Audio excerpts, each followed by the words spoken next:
Well, hey YouTube, author Carissa McIntyre here, Lady Mac XO, and I have a lot of book reviews for you this month, like a lot. This is not including what's on my Kindle, which I'm also going to share. I read a lot. I don't sleep sometimes. Reading is all I do when I am not working or with my kids. That's a lie. But I do read like 90% of what I do. And then the other 5% is working on weird crafts. And the other 5%, which is 100, I can math, is seeing the like 3 people that I let into my life. So there you go. 90% of my spare time is reading. Okay. All the other videos have either been caught up or I've just disregarded because there was a big pivot in some changes to my recordings and what I'm doing and whatnot.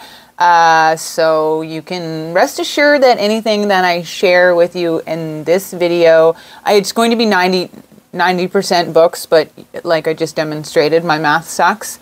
There will be a little bit of catch up at the end and some information of what else is going on. So if you would like to stick around for that, that would be lovely. But also, right before we get started, fun fact, I am like 40 something subscribers away from hitting 1,000 subscribers on YouTube. I have 4,000 plus hours of watch time. Some of my videos are at like 50K. What? That's crazy. It means a lot to me that y'all are here and you're watching my stuff so much. I know you guys really like the short erotic material. Can I say that word right now? We're going to say it anyway. I know that you guys do like that. There is a semi-censored version of something coming up soon. And then there will be the beginnings of the Christmas story that I'm going to read coming up as well, but more on that at the end. I just wanted to give you as a quick little update that if you're here for that kind of stuff, I have stuff to share soon, so please stick around, and I'm just really grateful for you all being here. That being said, this video is about books that aren't mine. And I have a lot, and I have a lot of thoughts, and I have a lot of feelings. And I have more to come in November. November, it's like the 4th, and I have extremely strong feelings about some of the books I've read in November. So, without further ado, let's get started. I am going to go like young adult to the more adult. So, yeah. We're going to start with A House with a Clock in Its Walls. I have read this before, and I have also, in the last year or so, watched the movie with my family.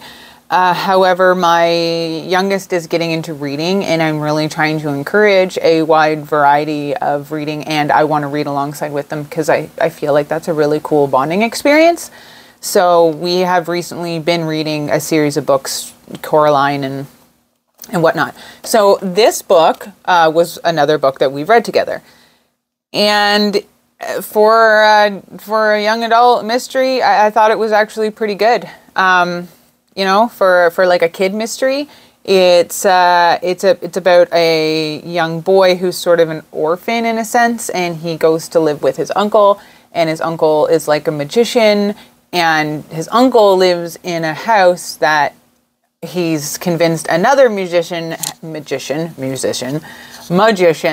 has put some kind of spell on, and there is a clock in the walls, hence the title, A House with a Clock in Its Walls. So a lot of it stems around them trying to figure out the mystery of the clock, as well as the boy exploring his new family and magical stuff. I've tucked my necklace in there because I feel like it's given a bit of winky wonkies. So now I just look weird. It does look weird. I gotta do some. We'll just put it over here. So if you're looking for like a quick read, a young adult read, something like spooky-ish but not scary, I thought this was great. I think I gave it 4 stars on Goodreads. I never know what I give something. I rate it and move on. And like a lot of readers, 5 seconds after I've closed the book, unless it was like something so unbelievably profound that it sticks with me forever, this is my favorite book ever, I don't remember it anymore. I don't remember what was in it. I don't remember. I have to sit with some of these books for a few minutes before I do my review so that I can remember, or sometimes I take notes. So sometimes if they're books like when I'm doing a catch up and I'm doing a few months worth of books or something, I definitely have notes down below here so I know what I'm telling you guys. However, this book needs no notes. I'm pretty sure I've mentioned Many Waters now like 8 times in just the past year because I did a bookshelf review and I did my favorite books and I talked about this so many times.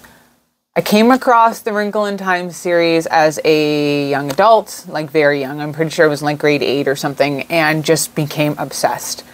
I love the Wrinkle in Time book, and I've talked enough about that, but this book in particular is, I think it's actually book 4 in the series, is my all-time favorite of all times. Hands down, I've probably read this book like 16 times in my life now. I think I own like 5 different copies, including different covers and editions. This one even has a spelling mistake in it.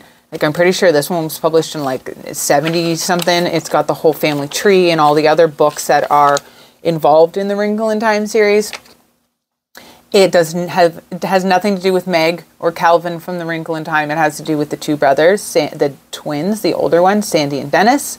They are messing around with their families. Their family is a family of scientists, and they're messing around with something they shouldn't be. And they actually get transported back into the timeline of Noah's Ark. But it's like more scientific and old religion than it is like King James Bible version, which is a side of religion that I've always been really fascinated in, with like Newgrange and Stonehenge and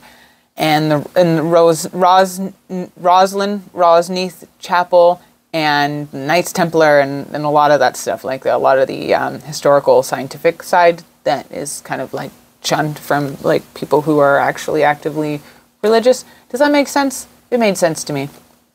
Anyway, I love this book, and I think that's why I was really drawn into it as a young adult, because I've always been fascinated by religion, but like learning about it. I have a whole series of books back here somewhere on like the Knights Templar and Stonehenge and Uriel's Machine and Newgrange, and they're worth a reread. Anyway, this is a fascinating book. It is definitely a young adult book. Quick read, but it was great. It's one of my favorite books of all time, and I highly recommend it, no matter what age you are. But it is considered a young adult read. Okay, next we have Body Language. This book was interesting. I guess you kind of know what's coming because it's about a mortician and people speak to her and kind of help with the investigations. So you kind of know what's happening because the person that is unalived is kind of telling her and guiding her. But it's definitely interesting. And it's from a couple of different people's point of views, not just the mortician. And it does have a lot of science-y body stuff in it. So if that makes you, it's not wrote like as like shock value, but it's very medically correct. So if that stuff makes you squeamish, I would stay away from this. If you are interested in that kind of stuff, I thought it was very well done. I think I gave this 4 stars. Audrey Rose, I struggled with. I'm not gonna lie. I've had this on my to be read shelf for like a long time, okay? And I'm pretty sure like 3 years in a row I've pulled it out at Halloween and been like, this would be a really good spooky read. It's about a reincarnation and blah, blah, blah. And I'll be honest, like half of this is actually not about, it's like wrote in the 57 or something. Like this is an old book. 75. Oh, this edition anyway. No, it was wrote in 1975. Okay, so I was wrong by about 20 years. I don't think it really matters a whole lot.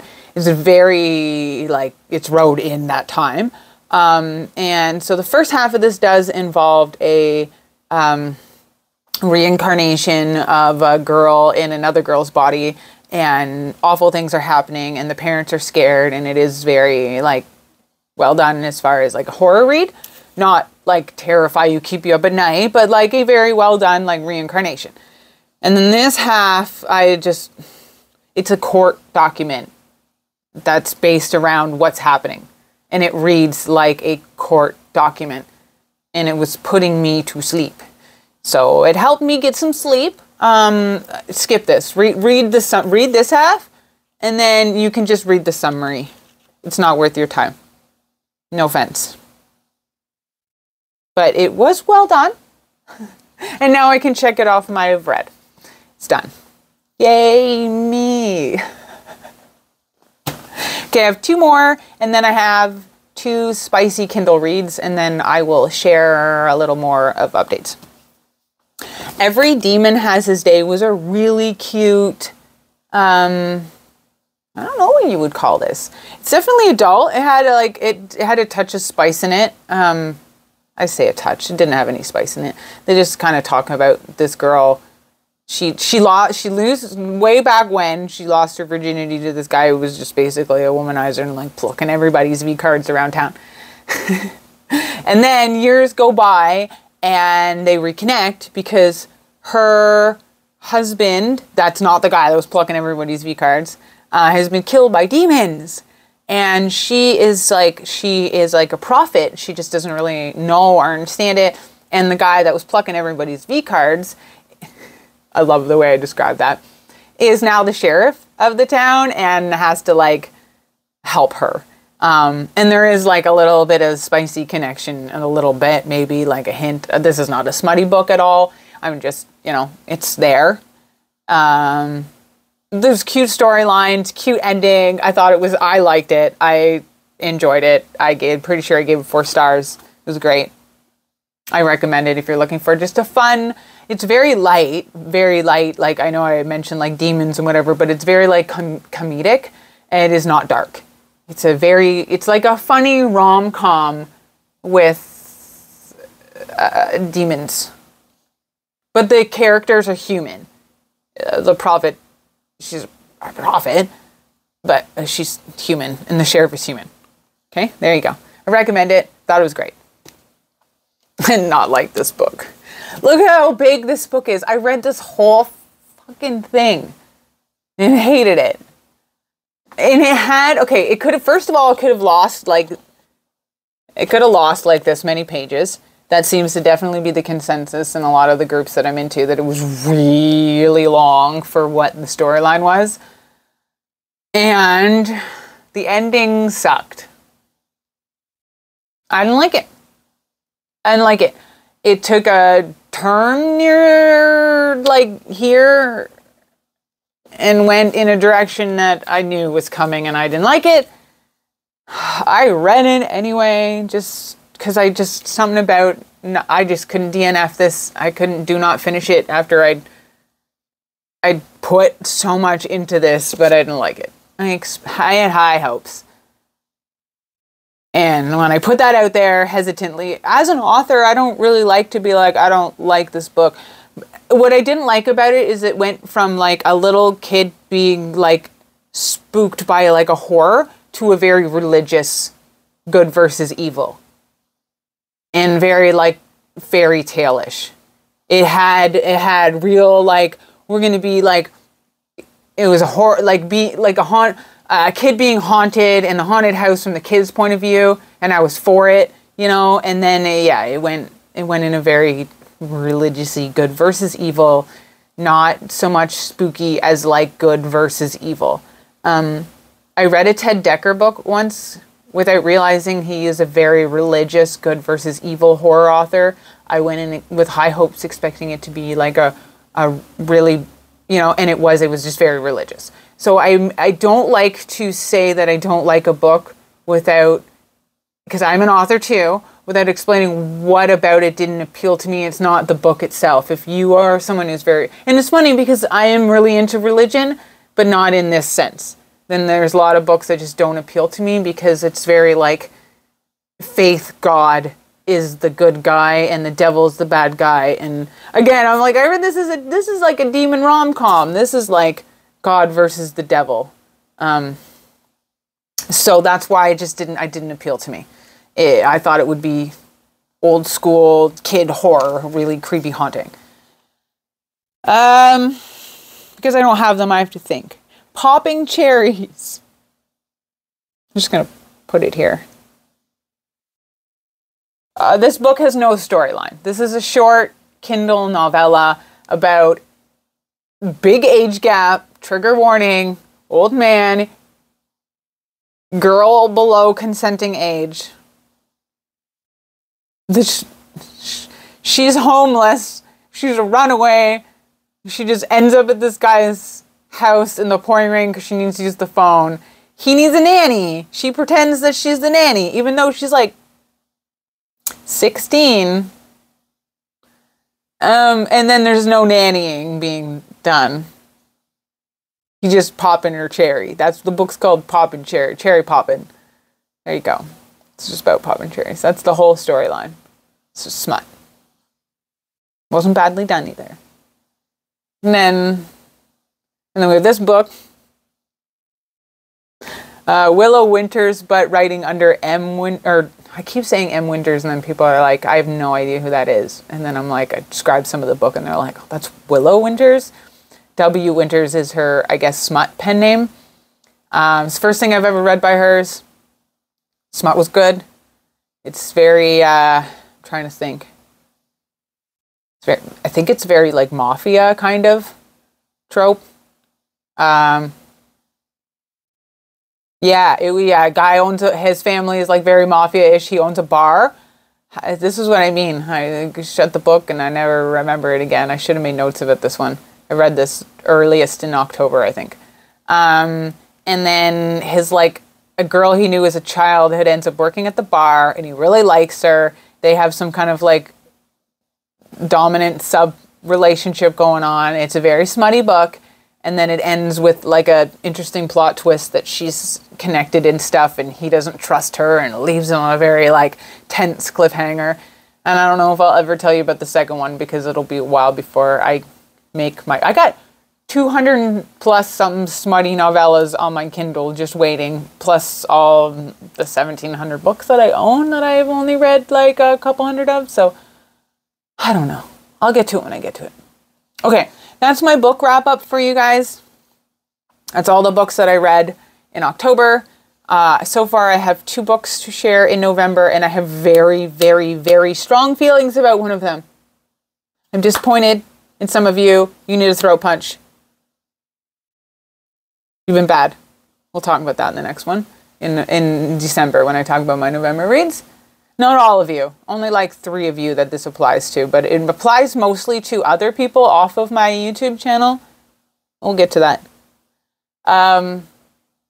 Yes, so I have a Christmas story that I wrote the other year. It is called Tie Me Up in Christmas Lights. I plan to read some of it here, but after that whole fiasco of getting striked and all of that, I have to censor what I post on here. I cannot lose my channel. I've worked way too hard for it, and I can't post it regardless. Like, even if I'm like, oh, what if I get a strike? It just gets taken down. Nobody sees it, right? So the only way to share the full uncensored stuff with you is to put it on my Patreon, and that's where it will be. As well as there are a lot of spoilers and sneak peeks with my upcoming hentai. It's a nasty one. It's a nasty little short book that is just about tentacles. It'll be fun.